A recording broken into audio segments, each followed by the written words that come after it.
Joseph Stalin was one of the greatest totalitarians throughout the history of the Communist Russia and the USSR.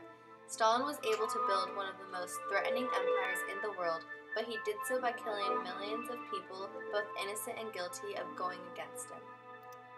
Joseph Stalin was born into a life of poverty in Gori, Georgia on December 21, 1879. At the age of 7, he got smallpox, and although he survived, his face remained scarred for the rest of his life. Despite his health problems, Stalin received a scholarship to the Tiflis Theological Seminary.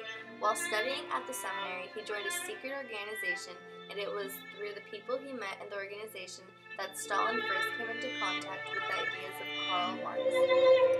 In May 1899, Stalin was expelled from the Tiflis Theological Seminary for reading forbidden books and trying to convert his fellow students to Marxism. In 1901, Stalin joined the Social Democratic Labor Party.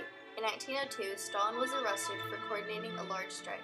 After spending 18 months in a prison, Stalin was deported to Siberia. In 1904, Stalin escaped from Siberia, and within a few months, he was back organizing strikes in Tiflis. It was here in the Social Democratic Labor Party where Stalin met Vladimir Lenin. He was impressed with Stalin's achievements. Stalin's rise to becoming a dictator began when Lenin appointed him to the Commissioner of Nationalities. It was this job that gave Stalin tremendous power over half the country's population. When Lenin died, he did not trust Stalin, and he wanted his revolutionary supporter, Leon Trotsky, to take over after him. However, in 1929, Trotsky was forced into exile and was no longer a threat to Stalin. Stalin was then appointed the leader of the Soviet Union. His first act of killing a great number of people began in 1928, when Stalin began attacking kulaks for not supplying enough food for industrial workers.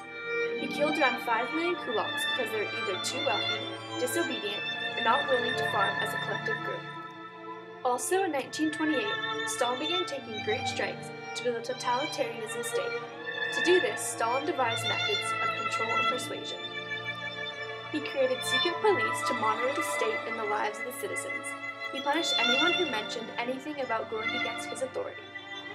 The police monitored the mail, telephone lines, newspapers, and radios, and eavesdropped on conversations.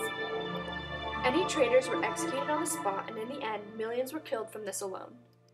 Stalin also used indoctrination and propaganda to help build a totalitarianism state. His plans to create a totalitarianism state called for command economy, a system in which the government made all economic decisions, like socialism and communism. Under this system, political leaders could identify the country's economic needs and determine how to fulfill them. Stalin also tried to modernize the state by creating agricultural and industrial revolutions. However, by doing this, he killed millions of people and caused the rest to have terrible working conditions and terrible lives. Stalin also started the Great Purge to eliminate anyone who disagreed with his ideas or threatened his powers. He arrested anyone who committed even the most simple acts, such as a zookeeper or having sick animals. The Great Purge ended in 1939, leaving 13 million dead. Indoctrination was also used to brainwash the minds of the people, so they would believe that everything the government did was right and all they had to do was follow the orders. Stalin used propaganda, such as art, to spread his ideas throughout the Soviet Union, so he would have total control. One form of art that he used was socialist realism, an artistic style that praises Soviet life and communist values. Stalin also wanted to rid the Soviet Union of religion, because he wanted communism to be taught to everyone. Daily life was hell under Stalin in some areas. One of the few benefits of the peasant life was the fact that women were allowed to vote and had the same rights as men. Women had mandatory household jobs too. This gave Stalin a great advantage because he had everyone working for him. Stalin also controlled all education, as he used this to spread the ideas of communism. And by spread, I mean force to like or die.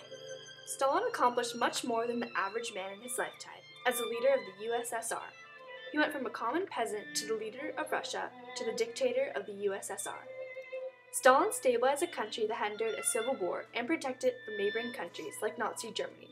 He built an industrialized force that was able to build a great amount of goods that was able to modernize Russia. He was also able to establish a government that benefited himself and the advancement of Russia as a nation. Stalin is known as a mass killer and to some, one of the greatest leaders in the history of Russia and possibly the world.